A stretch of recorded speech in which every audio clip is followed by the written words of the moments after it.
Good morning. Good morning, everyone. How are you this morning? I'm good. Yeah. We made it. We made it. This little girl sleeps way better than my previous baby Yeah. so far. Yeah. Yeah. Because he was an every 2-hour baby. Wow. Always until 6 months. And she's already done 4-hour stretches, 5-hour stretches. Sometimes, a few times she did 8:30 to like 3 a.m. I'm Amazing. like, You're like, I'm obsessed. I woke up to pee. Yeah. And I was like, she's still sleeping. Amazing. I'm the problem. Yeah. She loves that swaddle. She loves the swaddle. It's so... Who knew I would be a swaddle mom?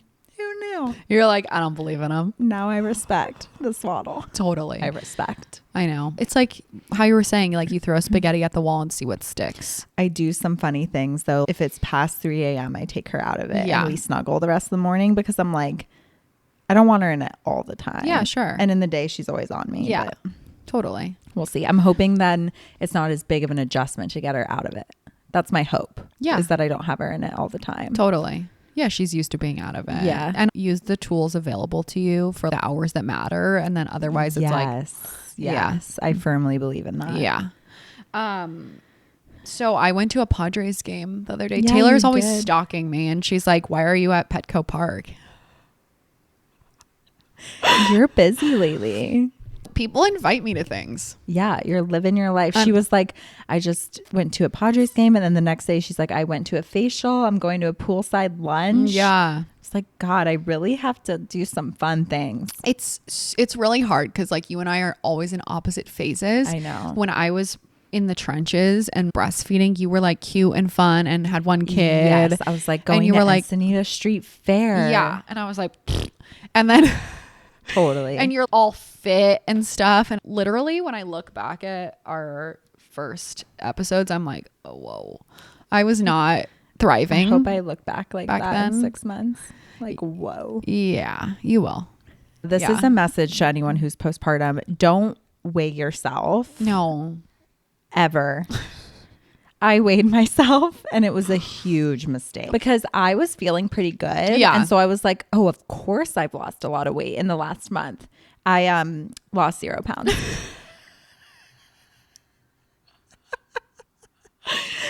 Bummer. I was super emo about it. Yeah. Now it's funny. Yeah. Natasha was like, I suggest you wait another 6 months. Yeah, like why? I don't know if other people feel this way, but this is how I felt postpartum. I gained like 50 pounds with both pregnancies. And so once I start, like even if I lost 10 pounds just after having the baby or whatever from the little baby coming out, like I'm like, oh my God, I'm so skinny. I feel so good about myself because I'm no longer pregnant. But that's during the first month. Yeah, And but then you like try, like I'm like, oh my God, I'm so skinny, I must fit my clothes again. And then I try to put my jeans on. I'm like, oh, never mind.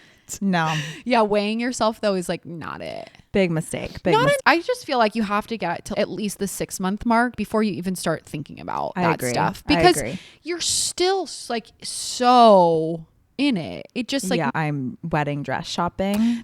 you're in a tough place with that because that feels not fair. No, and I don't know what to wear. And my husband's a groomsman or I'm a bridesmaid / maid of honor. And I'm like, what do I wear? You need like a muumuu. Not because of you, but just the phase of postpartum you're in. To me, it's muumuu life. I know. Yeah. And like a blimp dress. I don't need to be showing off my curves at that stage. I know. So I'll keep people, maybe I should do a little story of like, which dress should I wear to a black tie event postpartum? Totally. Yeah. Help me choose. Yeah.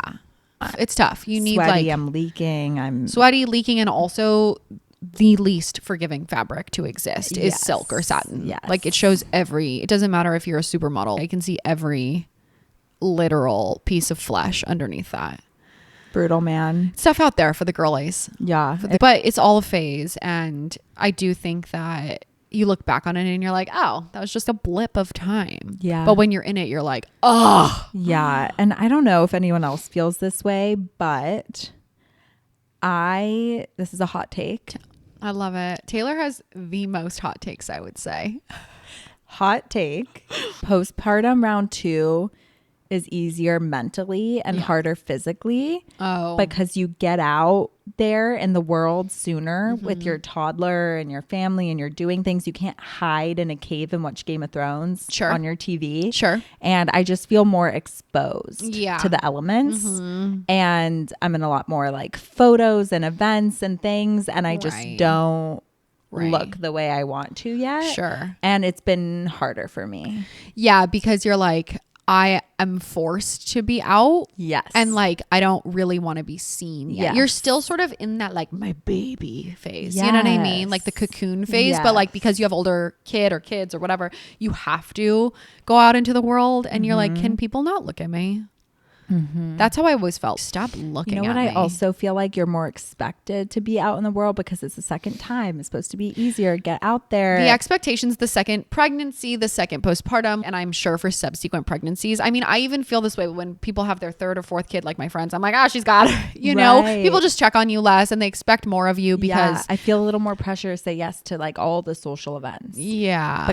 But you like, also are in a place in motherhood where you're like, I don't have to. So it's this weird like balance, I feel like, where like you feel so confident in your like mothering and like who you are and like how you do things, but you also are like, you also want to do the things, right? So it's kind of a conundrum. Yeah And people are like, oh, she's got it figured I feel out. Like some of my friends even forgot that a few weeks postpartum that like you're still in diapers and all this stuff, you know? And I'd like tell them on the phone something and they're like, wait, you're still bleeding? Yeah. It is easier physically in some, like the immediate, in my opinion, right? Yeah. For me, the physical like recovery, but it's still gnarly. Yeah, it's still gnarly. I feel like it's almost easier just because you know what to expect. Yes. Right? Yes. So it's Nothing like, felt shocking. Yeah. You're like, yeah, I'm bleeding. I'm in a diaper. But it's not like it still isn't like a lot. Right. And then you also have a toddler and you're like, yeah,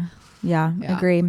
So what are we talking about today? So Taylor and I did something that we're never going to do again because like we just bit off more than we could chew. Who has the time for this? We read a book. It's called How Not to Hate Your Husbands After Kids. And it's actually a great book, but just us having to read a book on a deadline was I was like really secretly mad at Natasha. I was like, whose idea was this? She was like, yours. Not only that, but we were supposed to record on this. Last week and we couldn't finish the book. So we pushed it. And still last night I was like, okay, fast forward. Like it was hard. Yeah. But we did it. And it actually was very valuable. It's a very valuable and also validating book. Yes. Very validating. So I recommend it, even if you just listen to it on Audible over the course of weeks, months, whatever. It's just a great listen and it's easy listening. Like I listen to it on Audible because every time I read one page of a book I fall asleep. I would recommend it, but we're just going to talk about the book and how it pertains to motherhood and our lives, and that's our whole thing today. We get so many questions about relationships, like because in this phase, because it's a huge chunk of your life and it's a big change, and we're all living such similar parallels in our relationships, even if it's different and even if our home situations look different. So many parallels. I'm reading it and I'm like, oh my God. Yeah. Yes. What's interesting, just to kick it off, is she has an older kid. And she has one kid. But the kid is like 6 in the book. Yes. Yeah. The kid is 6. And so I kept thinking the whole time, the study she's referring to, I wonder how old the kids were in the studies. Because a lot of the advice she's giving, I'm like, does this pertain to every stage? Sure. Because I feel like some of it maybe wasn't relatable to where I am at right now. Sure. But maybe if my kid was 3, it would be like a different conversation. The first year of life is so much change constantly, and you're feeding a baby with your body, maybe beyond a year or 2, I feel like is a whole separate conversation. Because it's not really what's the word I'm looking for? You can't compare that to the other phases, because people always talk about 50-50, right? Like, I want my husband to be 50-50 with me, our relationship to be 50-50. And I think that when you have rigid thought patterns, you think like, oh, it has to be 50-50 in every single aspect of like, you do the bath this night, I'll do the bath the next night. You make dinner one night, I'll make dinner the next night. Like, and to me, and what I've had to wrestle with in my own life is it can be 50-50, but we can have different roles and different tasks, and things are going to ebb and flow with how much someone is taking on based off of all these other factors going on in our lives, right? For the first 2 years of my son's life, I didn't work.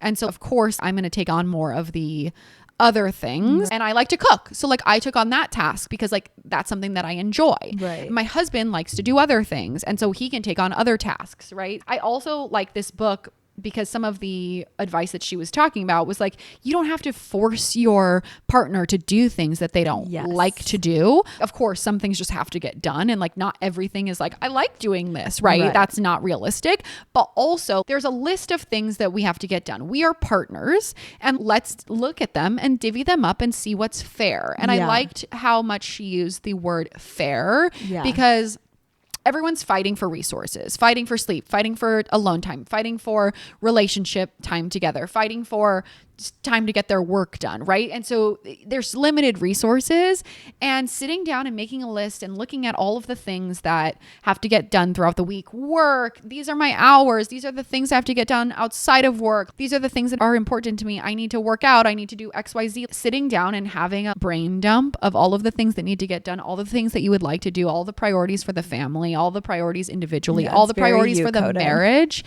And a big point of all of this is because if you don't do this and you don't delegate, you end up nagging 24/7, which is what I do.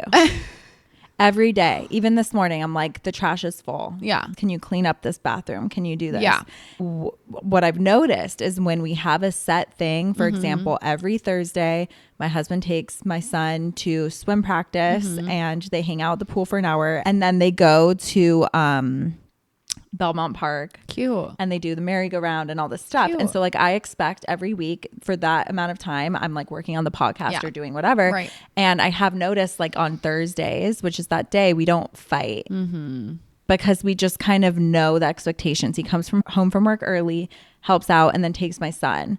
And it's like, I know what's going to happen that day. The days I don't know what's going to happen, it's like, okay, when is he going to be home? When can I work on this? When can I do this? What's happening? What's going on after work? What needs to be done Who's for dinner? Gonna walk the dog? Who's going to... Well, and then it's like you're fighting for resources, right? Yes. Like, because you have things that you have to do. He has things that he has to do. And then there's a bunch of responsibilities for the family and the kids that have to get done. And it's like, well, who's going to do them? Yes. And then you get into the cycle where you're like bossing each other around. Exactly. The way that the book starts, she's like, we saved up enough money so that I could stay home with our daughter for the first 2 years, which was amazing, right? That she got to stay home for that time. But what happened was that she was able to take on more responsibilities at home. And then they got into this cycle where like she just did everything at home because she wasn't working and she had the bandwidth. But then as her daughter got older, it was like, okay, I actually like can't do everything. And then she was like, and I also am getting back into the workforce. And now I also do work the same hours as you, or even if it's not the same hours, I still work, I still contribute financially, and I'm doing everything at home. And on the weekends, you get to go on a 6-hour long bike ride, and you get to go out with your buddies for whatever. Like, we are living in two different worlds, and we no longer feel like partner. And I do feel like that happens. Like, yes, we need to read the stats she brings up because it's crazy. Ohio's study of working couples who became first-time parents found that men did a fairly equal share of housework until they became dads. Yeah. By the time baby was born, the woman had kicked up 37 hours of childcare and housework per week, while men did 24 hours, even if they clocked the same hours at work. So that's a crazy statistic. And it got me thinking a lot about how she differentiates between before and after kids. Because my husband, and he's the best ever. Yeah, just like, I just want to disclaim, like, we are not part of the husband hating trend. And this book is not the husband hating book. This is a book about relationships. And we want to discuss it because we think a lot of people fall into these same cycles. And we are pro husband and pro happy marriage. And like, it's all about discussing and then figuring out like how to be even better. And I just want to put that disclaimer out there. Because we're not saying it's the husband's fault. We're saying these are cycles that often happen, and like how to not be at the bottom of the bell curve. And my husband helps so much. She says that word is problematic. Helps. Yeah. Like he's not helping. Well, I think what's interesting is I've had that discourse since I decided to be a stay-at-home mom. Of course. And that was my job. And I Yeah. told him it was my job. I mean, it is your job, but also like she talks about in the book, like you guys work the same hours. You're at home with the kids. So this is what I was going to say about that statistic is like it really set off an explosion in my head because I was remembering when my husband and I were single, living in Venice, and we didn't have kids. He totally grocery shopped the same amount as me. He totally cleaned the house the same amount as me. He did everything the same amount. So it's just really intriguing how relationships, even if they are, you know, golden relationships that don't fight about these things, how that transitions when you have kids. And arguably there's more housework. Of course. And yet, not arguably, that's black and white. And there's more housework. And yet all of a sudden women are doing 37 hours of childcare and housework as opposed to around 20. Mind blowing. Why all of a sudden when you have kids, it shifts? I think that part like of as it, a society, because it's a weird societal thing. It's no one's fault. It's like it's clearly happening to everyone. I think that part of it is you go home, you stay on maternity leave and then you're at home. And so you're picking up more things and then that just turns into your responsibility. I also think part of it is that we as women, when we're in this very nurturing at home with the baby phase, we're like, my baby, my precious, you know? And it's like, I will do these things because like I want to do them. And I do them better. And then when dad tries to do them, we're like, you're not doing it right. Like you're not doing it as good as me. I'll just do it. And I'm not saying everybody does this, but I'm guilty of it. And so I will speak from my own experience that it's doing dad a disservice because he doesn't get to learn. And I've had to let go of this through working through this in therapy is like when it's dad's turn, he is in charge. If he asks me a question, fine, I'll like help him and give him my advice. Right. But when he's on, that's his time to learn and fail and whatever. Just like when it's my turn to learn and fail. We are doing them a disservice by like nagging and being on them because it doesn't give them the confidence to figure it out. And also then we don't get a break because we're like micromanaging them. And it's like they're trying to help. They're trying to figure it out. And so with the second kid, for me, I have had to be like, keep the kids alive.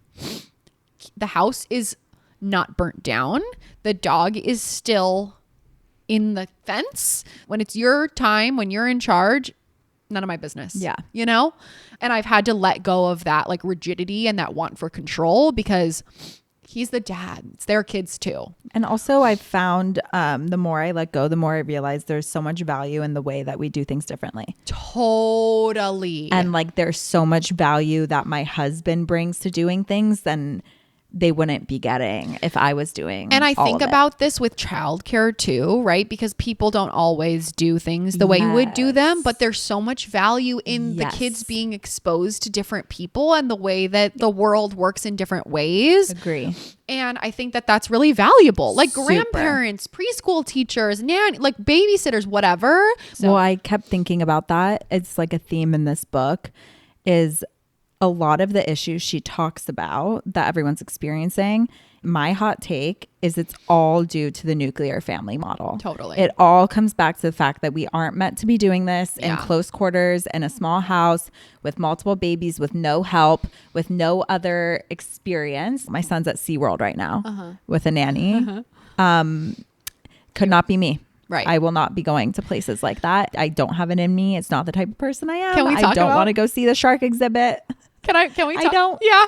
Can we talk about, I just told Taylor that I'm going to be room mom next year. And she was like, oh my God, you couldn't pay me to be the room mom. No, I'm so sorry if any of the moms listen to this podcast where my son goes to preschool, but it could not be me. Everybody has their things that they're good at. Yeah. And like, I'm really good at bossing people around. What am I good at? You're good at so many things. Like so many things. Also, you just have like such a chill vibe. It's honestly so refreshing. But you're good at Natasha. What did you say the other day? You're really good at like talking me off the ledge. I'll tell you that. We were talking about a nanny share or something. And I was like, she'll fall asleep eventually. You were like, I love you. Yeah. I was like, it'll happen at some point. Yeah. She's like, I mean, I don't care about that kind of stuff. So like, whatever. And I was like, honestly, it's just so nice to have friends that have different viewpoints as you, because it offers this perspective that not everything has to be the way that you like your original thought is. The point of what I'm saying is who you surround yourself with matters. Yeah. It can make you better or worse. And I appreciate you for so many reasons. But like one of the big ones is that you bring me down. Like where I'm like. And opposite, you like make me a little more like. On it. I'm dead. I'm on it in the ways that matter. This is an interesting one. Is studies find that dads usually take on more with the kids in terms of the fun stuff. Yeah. And this also really resonated with me. But a lot of the couples I know, the women do more of the like grocery shopping, cooking, cleaning, stuff like that. Whereas like the dad goes to the park or goes to the beach with the child or reads books or you know what I mean? And I was like, whoa, the light bulb went off in my head because the data clearly shows that's a trend. Yeah. And I do see it in my life. The thing is for me, like, yes. And I was thinking the exact same thing. And like, I have to have this conversation with my husband too. Like I actually need to take our son, our older one, to go do fun stuff too. So he doesn't just think that I'm like the boring one at home that like does all the laundry and stuff. But also, I'm not just the maid. Yeah. And like the person that he comes to when he's hungry or also, wants I know a what you're snuggle. gonna say, but also he's better at it. Because I don't want to pretend play dinosaurs on the floor. And my husband is like, look at that T-Rex. He's big and scary. And he like makes all these stories and he's so cute and fun. And I don't want to do that. Well, part of that is biological, right? Right. Moms tend to have more of the nurturing, emotional and like traits. My husband, like my son will fall and get hurt or something, and my husband tries to console him and he's like, I want my mom, like get away from me, you know? And he runs to me for comfort. Right. And he's like, Mom, I'm hungry, like will you make me something? My husband put something together and it's like a cheese stick and a meat stick, and my son is like, I don't like, you know, it's not made with love. Where like every time I make him something, it's like on a nice plate and put my heart into it. Like that's how I show my love, is like I like to feed people. I'm like an Italian grandmother.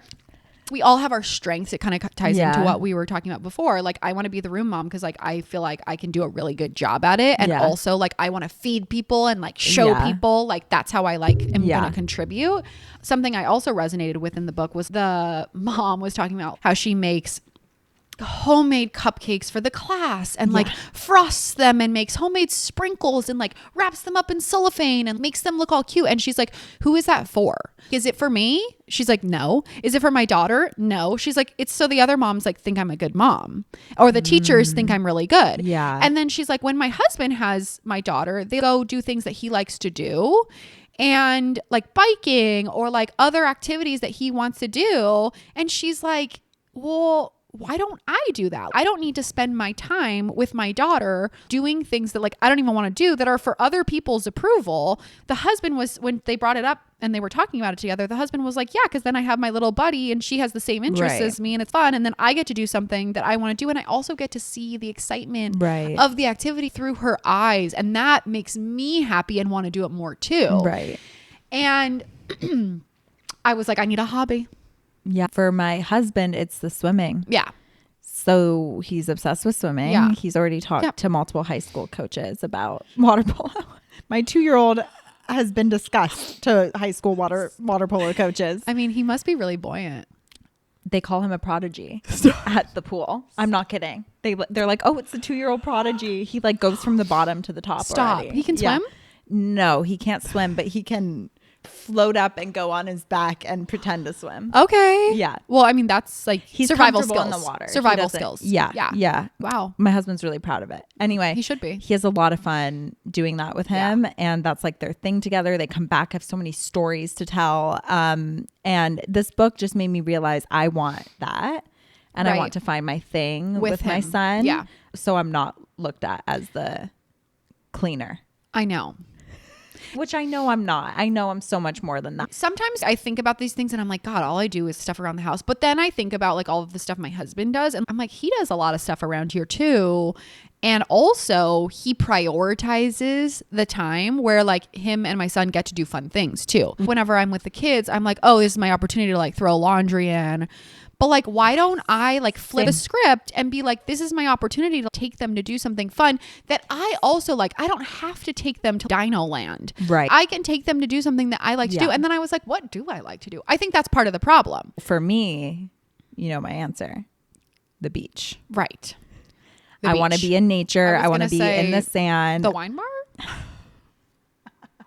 I'm going to the zoo on Saturday. I'm like, sorry to my sister-in-law and cousin. That's not what I'm looking forward to doing on like a Saturday morning. Right. You know, but like Couldn't I'll do it. me.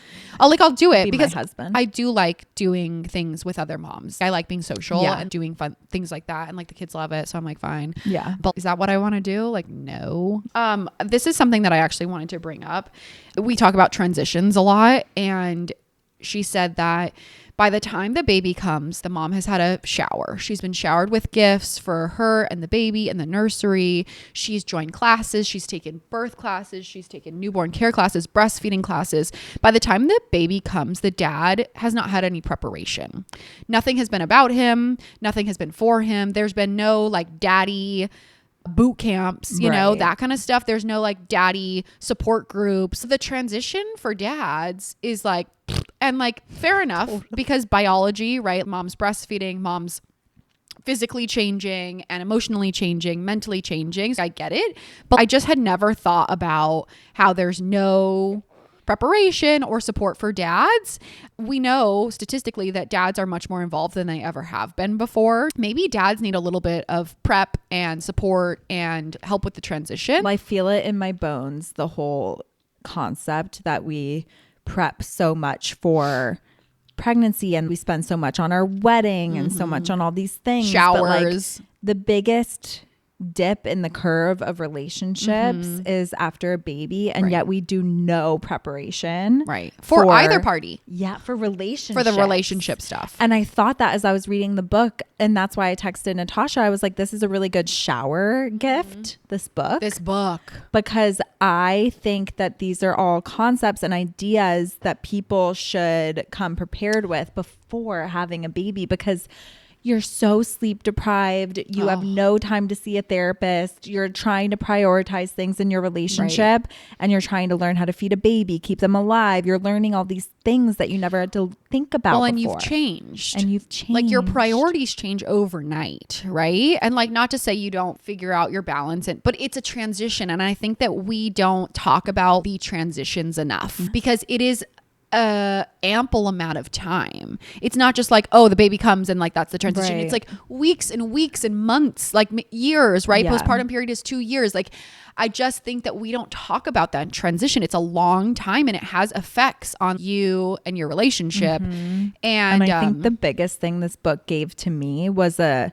validation. And I think that validation goes a long way when you're in a relationship struggle, because instead of the script being, this is an us problem. It's this is a problem that occurs with majority of people. And here are the tools to work on it, instead of like, our marriage is failing and we're not compatible and we're not figuring this out. Because when you're sleep deprived and you're stressed and everything is stressful and you're like figuring out so many things all at once, that's where your head goes. Your head goes to worst case scenario. Like, who is this person? Why did I marry wrong? Yes. And like, are we going to make it? Like, are we failing and we just had a baby? It is so validating to hear that these are very common issues and that there are tools to get back to it. And I think that we talk about this all the time, but just flipping the script, right? And getting some other perspective or setting expectations too, right? So like all of these things matter in the transition phase. And I agree, this is a really good baby shower gift. And it sounds like the book title sounds off-putting, like How to Not Hate Your Husband After Kids. Like where you're like, oh, that won't happen to me. But it's more just like a book about relationships and transitions. And it does have tools.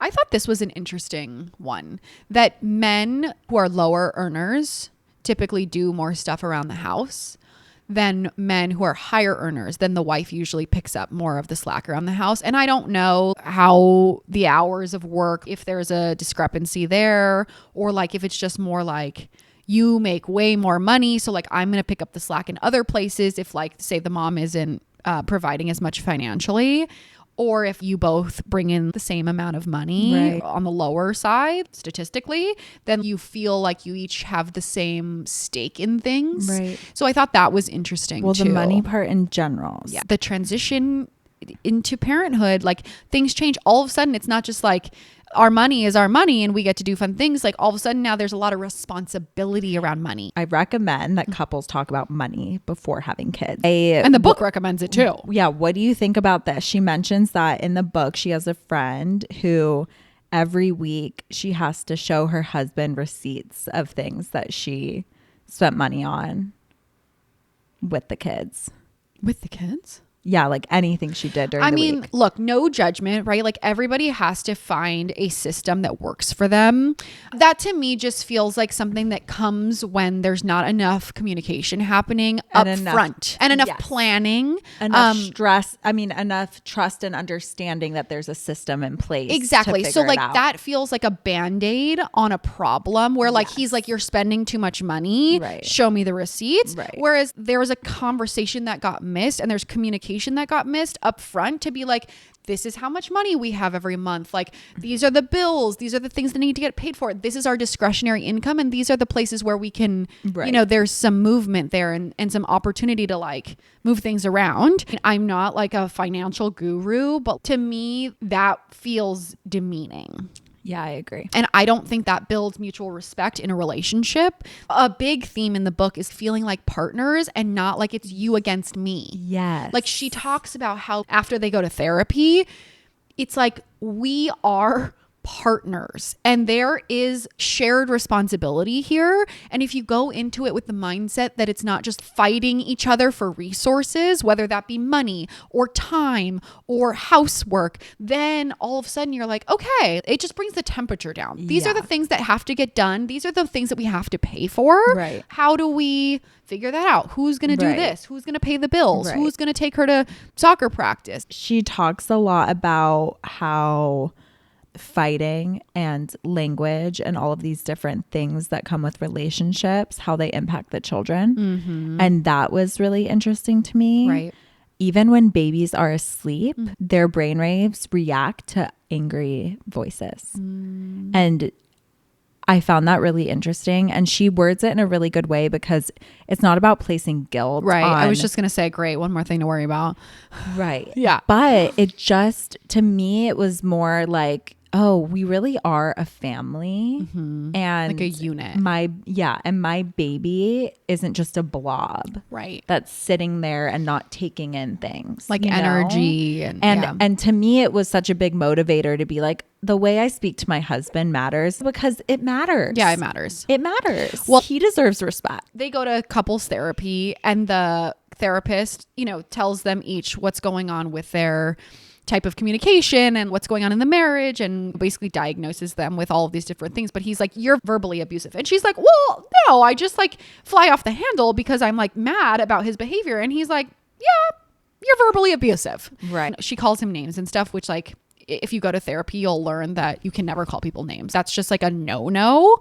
It's not productive and it's just mean. And he's like, yeah, that's verbal abuse. Like you can't do that. Like, she calls him like a dipshit and stuff. Yeah, I think she calls him a dickwad too. I'm just going to bounce. So she talks about how majority of divorces are not caused by infidelity or money issues. They are caused by communication problems. Yeah, and that makes sense because the other thing that she talks about with communication is that most men are willing to negotiate and compromise, but they expect women to be direct without moralistic shaming or finger pointing, right? Without getting angry. And women expect men to read their minds and do things without being asked. And we just don't operate in the same plane there. And so we miss each other. Right. Yeah. And so then it turns into a huge communication issue. And then it goes down the rabbit hole of like, it's a respect thing. And like, then you get to a point of contention and that's where things fail. Right. Men expect you to be direct and then also have a non-emotional conversation.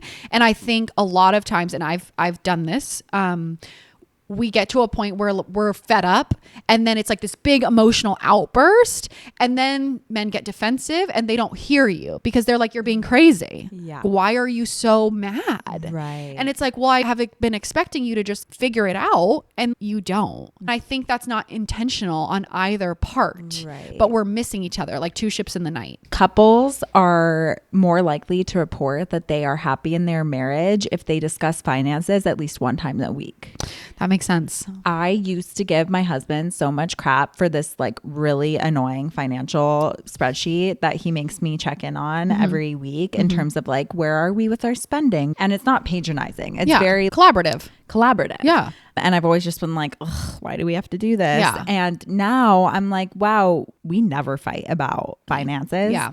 Because we know it's so transparent. There's clear expectations. Clear communication. Yeah. We have the spreadsheet we can check in on too. Well, and you're partners in it. And we're partners in Yeah. it. It's about everything that's coming in from both of us, Right. or from savings on both of us. Yeah. Like we know everything. Right. And so there's nothing to fight about. Right. You know, and Yeah. it builds trust, and it And builds respect. understanding and respect. Yeah. And it's something that I never thought about before marriage. I agree. And I'm that person. My husband's like, oh, if the credit card bill is about the same, just pay it off. And I'm like, no, we need to look at this. Like, I have a spreadsheet. I like Telling you, you and my husband are similar. I know. I was just saying No that wonder this we like each morning. other. I also just like talking about it because then it's like there's no air of mystery, right? Like no one's ever surprised. I just like to get ahead of these things instead of being like, oh no, like we accidentally like spent way more money than we had planned to. And then it's like, well, We can't pay off this. We you can't do bought this. And it's like, no, Yes. I don't want to get into that No. finger pointing. No. We are partners. And I think Partners. talking about it, like everything, Yeah. and getting ahead of it and setting clear expectations and then being like, oh, okay, we actually have this much money. And then everybody can be Right. on the same Right. field, right? I thought this was interesting. She talks about stay-at-home moms because she was a stay-at-home mom for the first 2 years.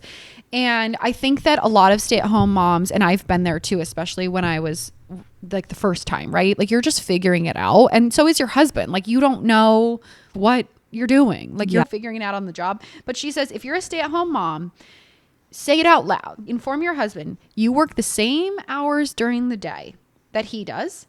Although, in a lot of ways, his job is easier. He drives to work alone in the car, gets to listen to whatever he wants. When he gets to work, he's surrounded by adults who are mostly reasonable. She says, if it's so easy to be at the park with 3 kids, then why don't you do that in your spare time? Because it's work. Yeah. And so I thought this was so interesting because I feel like a lot of stay-at-home moms, and I'm guilty of this too, are like, well, he works and I do all the kids stuff, right? Like those are our jobs. And these are conversations that have to be had where you're like, well, I am doing a job that we would pay someone a salary for during the day. So like I'm doing that job. And then if I was, off at work, we would come home and we would tackle the evenings together. We would tackle before childcare together, and we would tackle the weekends together. Why is it any different when I'm a stay-at-home mom doing the same job that we would pay someone? Why does that change the logistics and the split of care and the split of household responsibilities because I'm a stay-at-home mom? In our society, we have this thing where we don't put any value on stay-at-home moms because like they're at home and like they're watching Bravo and like getting their nails done. Around the world, women do majority of the unpaid labor. Right. It's a fact, and it's a huge problem. Back to the nuclear family. Like we were never meant to do all of these things alone. It was supposed to be a village that did a lot of these things together, right? I have a theory. That's why we have such high rates of postpartum depression, because you're not meant to be alone with a baby. Like you're supposed to be able to talk to other adults and like have support. To see other women breastfeeding, other women doing these things, and just giving birth, and just be around other adults. Like after my first kid was born, every time I was out in public and I saw other moms, I was just like Like, be my friend. Like, you're so desperate for adult interactions because you're at home alone with a baby who doesn't talk to you. I loved once you said this. Before you have a baby, you don't really notice moms. And then when you have a baby, it's like all you see around you. It's all you see. Everywhere moms. you go. I'm driving down the road. I'm going to cry. But like, I'm driving down the road and I see other moms with their strollers. And I'm just like, I see you, you know? Oh my God, Natasha. I know, I'm such a sap. But when you see other moms, you're just like, we're the same. Yeah. You know, it's like the great equalizer. And that's why we always talk about how shitty it is that moms are just always pitted against each other. Undervalued, underappreciated. Like, oh, she's just a stay-at-home mom, or oh, she's just a working mom. It's just so sad. It's so sad. Because we're all different shades of the same. We should be fighting for things that matter together, not against each other. Yeah, you know? I know. Wait, I wrote down something that I really wanted to ask. Okay. So what dishwasher category are you? Oh. According to dishwasher manufacturer Bosch, more than 40% of US couples say they argue about the way that they load the dishwasher. I feel this in my bones because I'm a very specific way. Okay. This is so interesting to me. GE Appliances has uncovered 3 dishwasher loading personality types. Okay. I love that people are studying this, but not women's health. Okay. We're spending money on dishwasher types of people, but not women's health. Love it. No studies on breast milk, but lots on dishwasher personality types. Oh my God. One group was deemed protectors. They are focused on safety and sanitation, loading utensils with the handles up so fork lines are not touched when you unload, and hand washing any dish that didn't get clean in the dishwasher. Curators want to impress others. They meticulously organize plates by size. Finally, there are organizers. This is me. They just want to load and unload everything as quickly as possible. It does not matter what it looks like. That checks out. That's me. Connor is like, can we figure this out? Like, why are there like 4 cups here and a plate is over it and I can't load anything else by it? And then there's a fork on the top when it should be in the thing. And I'm like, I just did it as fast as possible because I have things to do. Yeah, like who cares? And I don't care what it looks like. And then he redoes it. I would argue that this probably goes the same for fridge organization. Yes. Have you ever opened my how many times have I told my husband that when things come in a box from the grocery store, they don't just go straight into the fridge in the box? And he's like, why? Who cares? And I'm like, me, the woman that you married. I care. Oh my God. So we don't fight about the dishwasher because we have a very specific system. Wow. I load the dishwasher. He unloads the dishwasher. And that is our program. Throughout the day, I'm loading it, right? Like, because he's not home. He's at work. Right. I'm loading it. And I load it after dinner because I, too, do things a certain way. This is a really good tip. And then in the morning, every morning, he unloads the dishwasher. I'm not saying it's a perfect system. Sometimes things get messed up and like I unload and he loads, like whatever. But that's our general flow that we figured out that works. This is a good note from the book. Yeah. Delegate. Right. What you do. Yes. And then you don't fight about it. Yes. Because like, meanwhile, I'm like, hello, the light's been on, unload it. Yeah. You can see me with the crying baby. And he's like, well, I thought you do that. And like, I'm doing something else. No. I'm like, So we need to delegate. That's like, I love a delegation. And I love total responsibility transfer. It's your job. You own it. Yeah. It's not something that I have to oversee. It's not something I have to remind you about. You like own it. Every Sunday, you take out the trash cans before the next day so that we're not like, who did it? Did someone do it? I can't tell you the amount of times I hear the trash man coming and I am like, fuck. That's something. At 6 a.m. I'm with the baby. I can't run out to put them all on the curb. It's like these little things that you think like, okay, Taylor, this doesn't matter. No, but it does. Because it adds up. No. And it's all these little things that then are floating around in your mind. My husband owns the outdoor stuff. The trash, the dog, the walking, feeding, ordering the food. Like that is like his full responsibility. I do the grocery shopping because I also cook and I like to cook. Yeah. And he'll probably grill one day a week or something. And like, that's his night. He tells me when he wants to do it. Then he does all the grocery shopping for that because that's his thing. Right. So it's like the full responsibility. Also on that night, it's his responsibility to clean up because I don't want to clean up when you use every bowl in the kitchen. I clean as I go. Like everybody has their system. You are my husband. He is like, why did you use 7 spatulas to make a salad? Right.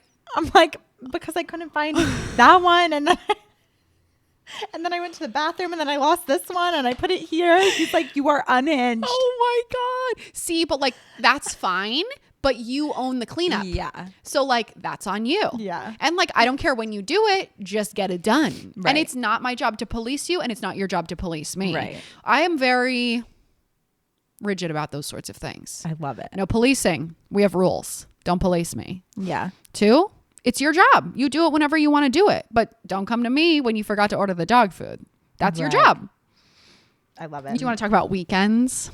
Yes. Okay. So the thing with weekends is that like it's a whole other beast. We were talking about this when we were reading the book, and it's like the weeks are one type of dynamic and the weekends are a different dynamic. Like the week, everybody's like going to work, going to school, going to childcare, getting stuff done. We come home, we make dinner, we go to bed. Like we have this machine that runs. The weekends are like a little bit more Well, here's the thing. for negotiation. I like what she said. She goes, on the weekends, adults want to relax. Relax is not in a child's vocabulary. Right.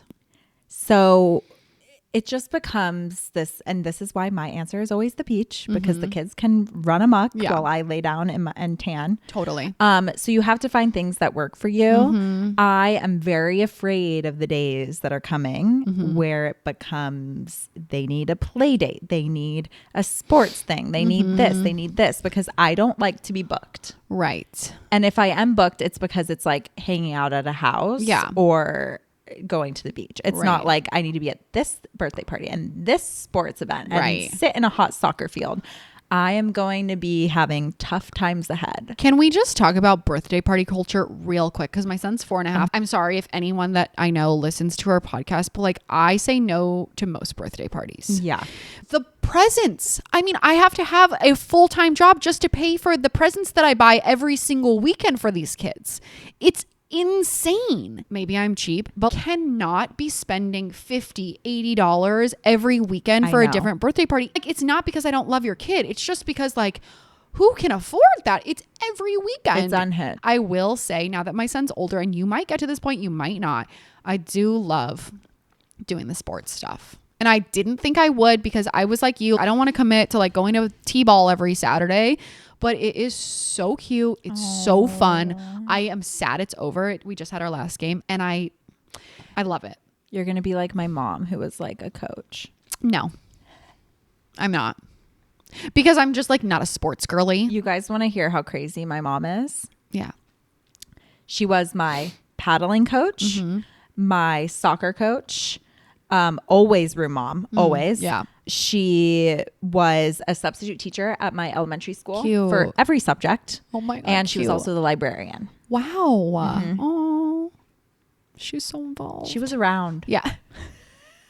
Everyone knew Coach Ann. Stop. Coach Ann. Some friends still call her Coach Ann. Stop. That's so funny. My dad coached my soccer She did team. not preference me, by the way. Yeah. I was like always, she was that mom who like made me work harder and Totally. like gave me the shitty seat. So I was just going to say, like, my dad was my soccer coach when I was, I don't know, 5 or 6 or something. And same thing. He was like, you can run extra. Yeah. And I was like, this is rude. And then my friends on our soccer team would be like, your dad is strict. And I would be like, don't talk about my dad like that.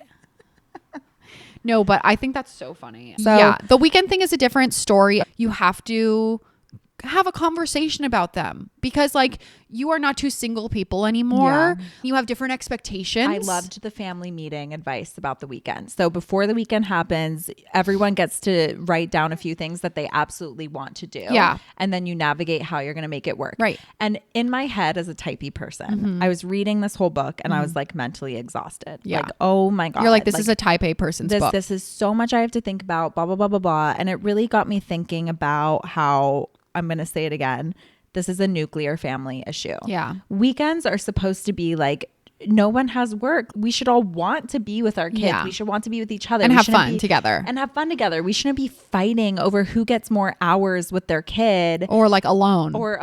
Yeah. Like this is like sad to me. Really sad. And trust me, I get it. I want to go to Pilates. I want to do these things. I understand. Yeah. But I do feel like we've gone to this point where it's like, things are so complicated in modern parenting. Yeah.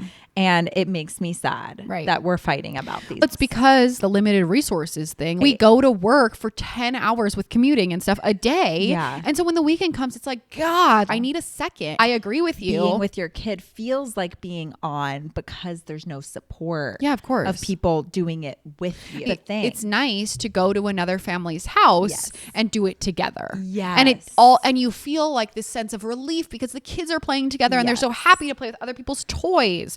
And so, yes, you have to like build your village. But I agree about the nuclear family, but like that is the reality of our situation. And like we have to figure it out within the constraints of the society that we live in. Yes. And I do think it's a type A mom book. As a type B mom book reading it, I still took a lot out of it. A lot. And I agree with all of it. And it was really helpful. Yeah. So just so you know, it's like for any type of mom relationship, and like it gave me good tools for it. It never felt like this is a husband bashing book ever. No at all. And I think it's like if anything, it made me really appreciative of my husband because I was reading some of the things and I was like, oh, he already does all of this. And like I can't believe I ever like he does like complain. Like he does so much. I know, me too.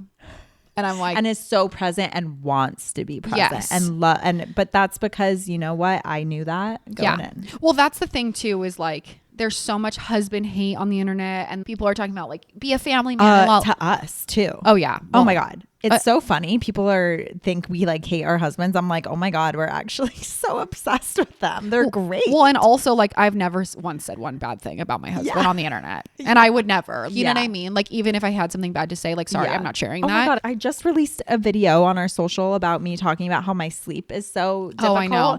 And they were like, does your husband not help? I'm like, give me a break. Come on. I'm so sick of that narrative. It's exhausting to like, just no, I'm tired. I have boobs. I'm feeding my child. Right. Like, what do you mean? My husband sleeps with my toddler. Why am I explaining this to you? Yeah, I'm so done with the trolls. I'm so sorry, but it. Also like we're really successful because we have so many trolls. So many trolls. But the last thing that I feel like we need to wrap up on is stop doing everything yourself.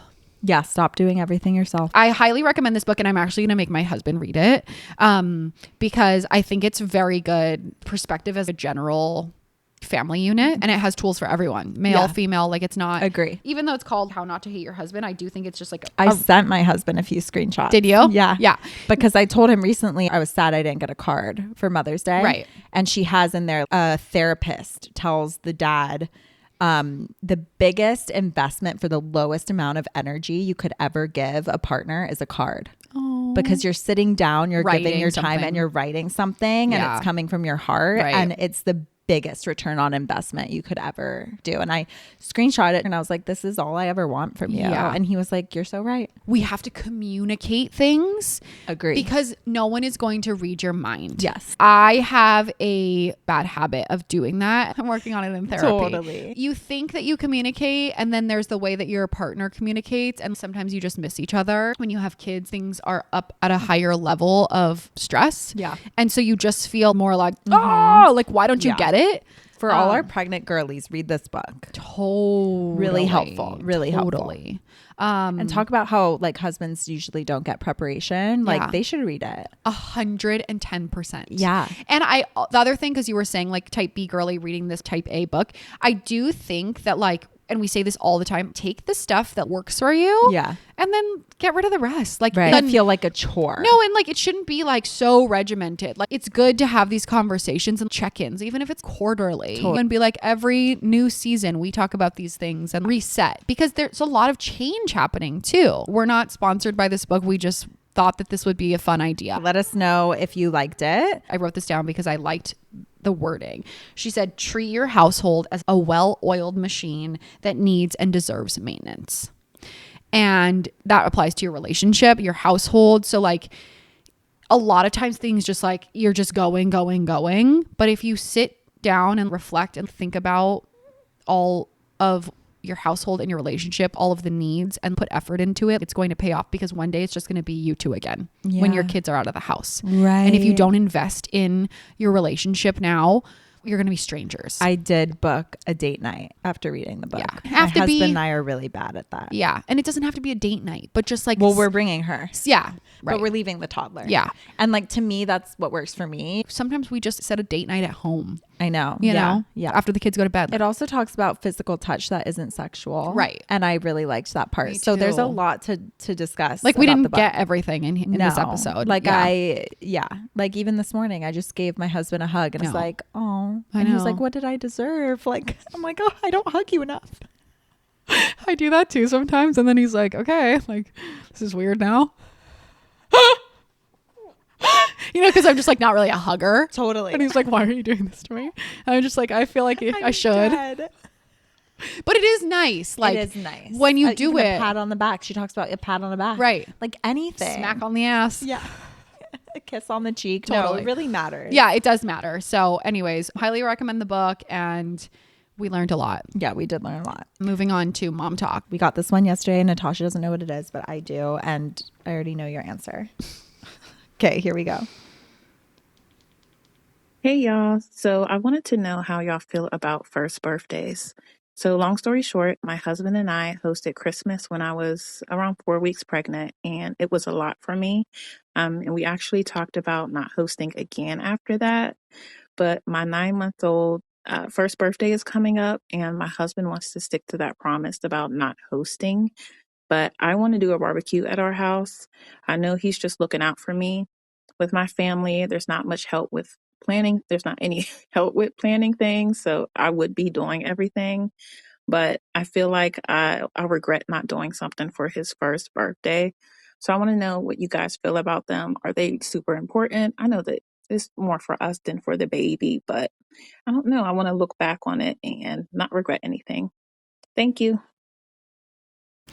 This is so funny because my first thought is when your son turned 1 and she was like, I'm just going to take a high chair down to the beach and throw him in the sand and say happy birthday because I don't have the capacity to do anything else. And I didn't even do that, did I? No, you were like, never mind. I can't be bothered. So my dad was having a 70th birthday in Montana, Mm-hmm. and it happened to be a week before my son's birthday. And I was like, great, it's also going to be his first birthday. My dad was Combined. like, God, my birthday's getting hijacked by a 1-year-old. But like, I was like, great, his family will be there. Right. That's all I need. Yeah. No pressure. So I do think that birthday culture is unhinged with kids. Like, why am I spending hundreds, if not thousands of dollars on bounce houses and decorations that are going to go in the trash? It's so wasteful. I think a family barbecue sounds really nice. That being Yes. said, it doesn't have to be to the nines, you know, like it doesn't have to be like the Kardashians Instagram worthy. Because that's how I feel like things crazy. have gotten on social media. Totally. And like, to me, that stuff is not fun. Yeah. So I opt out. I opt out of like doing all of the decorations. And it took me a while to rectify this. My son's birthday is right around Halloween. And so what I've adopted, similar to you adopting your dad's birthday, is having the kids start trick-or-treating at my house. Cute. And we do a cake. Cute. And like, happy birthday, now we're going trick-or-treating. Love it. So I think like there's a way to celebrate that is not unhinged. Hosting is tough. And you feel like your house is like to the nines and, you know, everything is perfect. Yeah, I was going to say you could pivot to a park and still have catering or whatever. So then I feel like pivoting to a park, then it's like you have to bring all this stuff. And like, Right. to me, that's more of a nightmare. I'd rather host, but like everyone has to figure out what works best for them. I What did the beach. the beach. For What I his second birthday. also would like to suggest that maybe as an option is like, what about potluck style? Yeah. And I know some people poo-poo potluck style, but even if it's just like, can you pick up the... Not if it's a family barbecue. That feels like yes to potluck style. Yeah, I know, I agree. But some Yeah. people are like, I don't like potlucks. And I'm like, whatever. But even if it's just like, you don't have to cook anything, but like, could you pick up chicken skewers? Could you pick up a salad? Could you pick up the dessert and make it super easy? You don't have to clean up a bunch. You just Yeah. get paper plates and get birthday hats and like call it a day. Yeah. Because I do think it's nice to celebrate. And of course, first birthdays are more for the parents. Yeah. But I don't think it needs to be this big hoopla that we like have this societal pressure now because of social media that it Right. feels like it needs to do. If you like to do all of those things, that's a totally different story. But as someone who feels stressed and overwhelmed by all of those things, it's not fun for me to plan. I am all about making it as easy as possible on yourself while still celebrating it and enjoying it. Like you should enjoy it. You should enjoy it. That's what I was going to say. Yeah. I feel strongly about birthdays. Me too. And like I like to do like no gifts. I mean, and I know people will say bring them, people will bring them, but and I know people say like this is the time, like they're little, but I also feel like it's like there ends up being too much, and it's wasteful. Yeah. My in-laws will buy like the zoo pass for the year. Love that. That's some fun thing for us to do. Or like my mom has bought us like a gift card I love for like hand-me-downs. a gift card for us to like go to some cute like kid-friendly restaurant, stuff like. I don't want more stuff, and like I don't want you to buy stuff and then like it to go in the trash in like 6 months. You know, it just feels wasteful. So anyways, that's my 2 cents on that. Yeah, I agree. Our answer in short is only do it if you want to and make it as easy as possible. 100%. No, your son won't remember, but you will. So it's fun and it's special and there will be photos, but just like don't break your back for it. Totally. Yeah. Yeah. That's how I feel about that. Thanks for submitting. That was a good one. That was a good one. And I know. And birthdays are always on my mind because it's unhinged. And same with gender reveals, all of these different things that have become crazy. Yeah. Crazy. For mine, I was just like, Natasha, can you pick up some pink or blue flowers? Yeah. Like, let's make things easy for ourselves. Yeah. Let's, right. Unless it's fun for you to go all out and you like it. But let's not hurt the environment. That just happened here in San Diego. There was a fire, right? No, in Point Loma, they did the confetti and it sprinkled all over the natural habitat near the ocean and everything. And it was in the ocean for like months. That's really a bummer. Big no. Yeah. Anyway, highly recommend the book. Keep submitting your mom talks. Yes. We appreciate all of them. And we hope this was helpful and fun. Thanks so much for listening. Thanks for listening. See you next week. Bye. Bye.